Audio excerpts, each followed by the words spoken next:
Okay, so have you ever gotten stuck in like one of those thought loops, where it just kind of spirals and it just Yeah. like brings your mood down, down, down? Mm.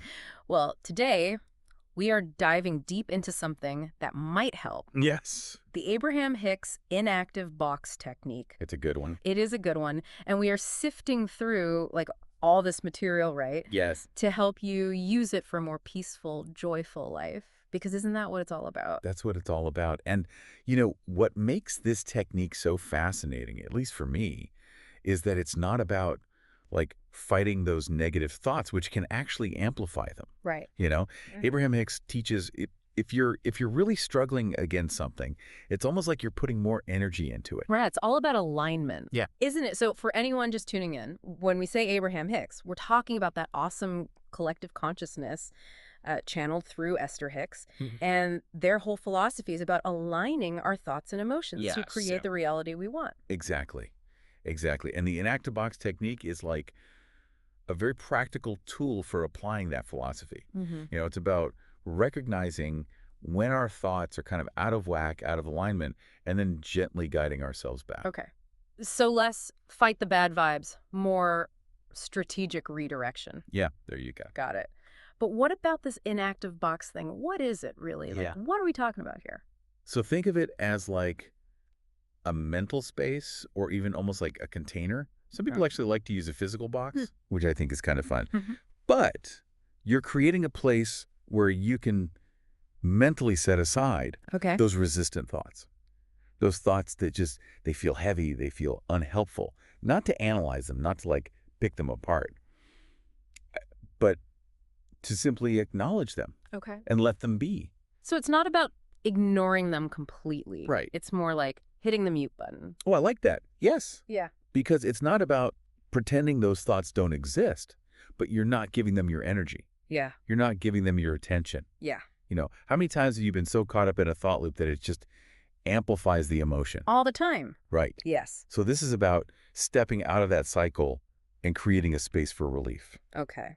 I feel like that resonates with a lot of people, Yes. myself included, Yes. creating that space for relief, especially when you're feeling overwhelmed. Yeah. But how does it actually work in practice? Is Yeah. there like a step by step? Yeah. So it starts with noticing the resistant thought. Yeah. What is it? Yeah. What's causing you the stress or the worry or the doubt? And then once you've kind of identified it, you gently place that thought into your inactive box. And sometimes just the act of visualizing this, of putting it in the box, Okay. can be surprisingly powerful. Yeah. And finally, you shift your focus to something that feels better, Okay. something that's more in alignment with a positive emotion. So it's like saying, okay, thought, I see you, I hear you, Yeah. but I'm choosing to focus on something else right now. Yes. It's about making that conscious choice to shift your energy. Mm. And one of the things that Esther Hicks has said about this technique is that it helps her clear mental clutter. Ooh. That feeling of like having a million tabs open in your brain. Oh, yes. This is like hitting the close tab button on those thought loops. That analogy really resonates with me because I'm a visual person. And so I can totally picture those tabs closing and just feeling that sense of calm Yes. and spaciousness. Yes. Speaking of things that resonate, as I was going through all this material on the inactive box technique, I found some specific examples Yeah. that really bring this concept to life. Oh, I'm curious. So we were talking about feeling overwhelmed, right? Yes. So imagine you're facing a tight deadline at work. Oh, yeah. We've all been there. Yep. Instead of getting swept away in that I'm never going to finish the spiral, you'd acknowledge the thought, put it in your inactive box, and then consciously shift your focus to something more empowering. Yeah. Like, what has been working well in your process? Right. What are you grateful for in this moment that can help ease the pressure? Yeah. It's that classic shift from being really problem focused to being solution oriented. Right. And, Abraham Hicks really emphasizes that your emotions are your guide. Okay. So if you're feeling stressed, that's just information. Okay. It's a signal to check your thoughts, identify the culprit, and use that inactive box. Oh, that's a good reminder because Yeah. it's not about denying the stress, but it's about seeing it as information. Yeah. Like, okay, stress, thanks for the heads up, but I'm choosing a different perspective right now. Yes, exactly. And when you shift your perspective like that, you shift your vibrational alignment, Right. which, according to the law of attraction, is key to manifesting what you do want. Okay. So we're moving from resistance to allowing. I feel like allowing is a big theme Huge. in Abraham Hicks's teaching. Huge. Uh, Because so often we try to like force or control things, right. but the inactive box is about surrender Okay. in a positive way, Right. not giving up, Right. but creating space for things to unfold more naturally from a place of higher vibration. It's like getting out of your own way. Yes. Right. Like letting go of the struggle and trusting that the universe has a plan, even if we can't see the whole picture right now. Precisely. Mm-hmm. And this ties into another example you highlighted earlier about relationship frustration. Yes. We've all been there. Oh, yeah. Disagreements happen. For sure. But instead of replaying that argument in your head over and over, Yes. acknowledge the frustration. Okay.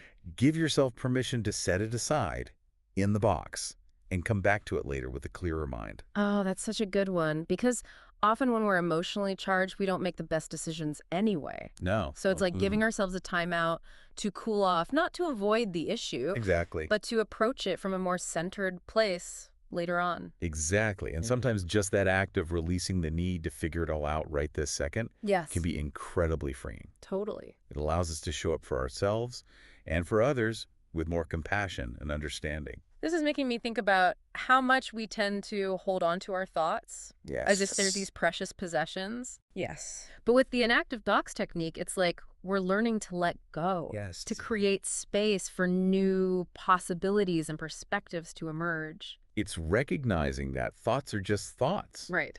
They're not necessarily facts. Right. And we always have the power to choose which thoughts we want to focus on, which ones we want to give energy to.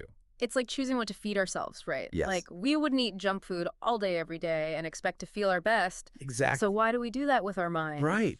Exactly. Exactly. And remember, it's a practice. Right. It's not a perfection game.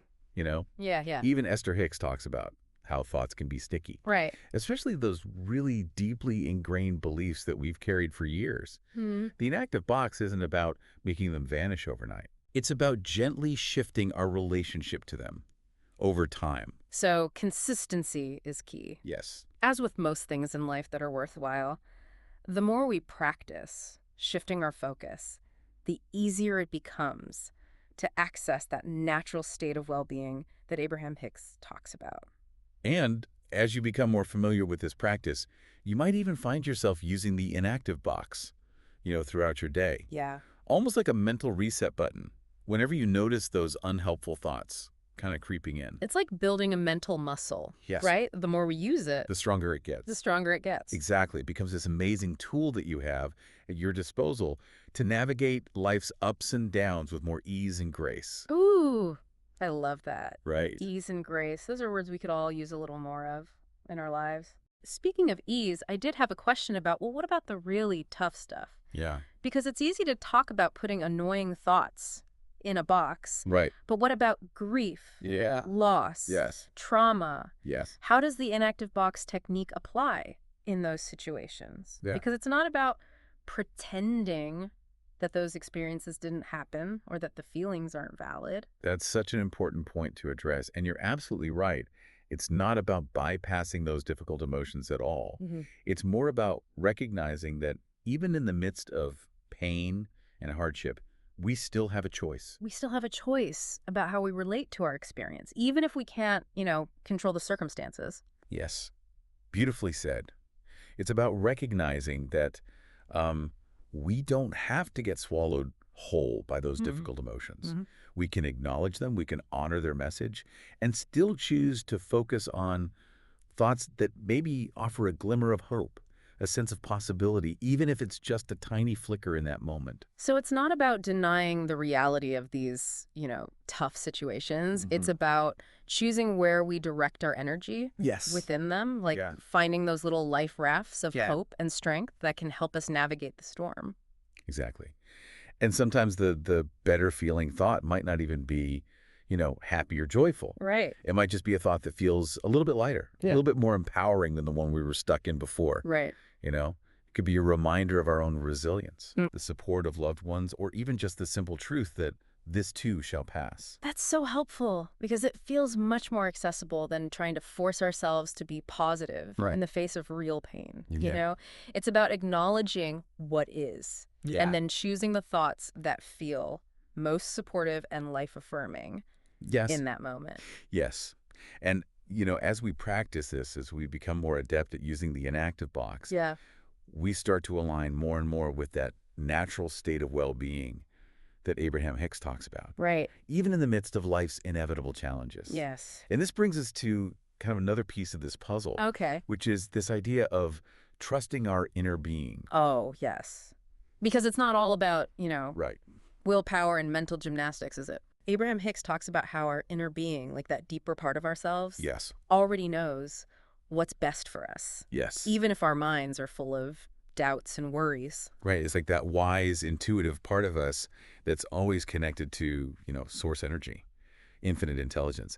And sometimes the best thing we can do is just get out of our own way and let that inner wisdom guide us. And the inactive box helps us do that Yes. by creating that space, that quietness within, where those insights, those intuitive nudges can finally come through. Exactly.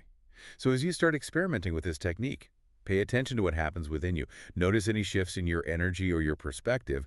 What insights or aha moments bubble up when you create that space for your inner being to speak? That is such a great point to leave our listeners with. It's not just about decluttering our minds, but it's about creating space for our Yes. own inner wisdom to emerge, Yes. to guide us toward the experiences and the manifestations that are in alignment with our highest good.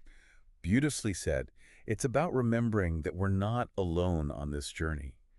We have this incredible source of wisdom and guidance Yes. already within us, Yes. available to us, if we just create the space to listen. I love that. What a powerful reminder. So, to all our amazing listeners out there, if this episode has resonated with you, give the inactive box technique a try. You might be surprised at how much lighter and brighter life can feel when you give yourself permission to release those thoughts that no longer serve you and open yourself to the guidance of your own inner wisdom. And remember, it's a practice. Be kind to yourself, be consistent, and most importantly, trust the journey. Thank you so much for diving deep with us today. Until next time, keep exploring, keep expanding, and keep creating the life of your dreams.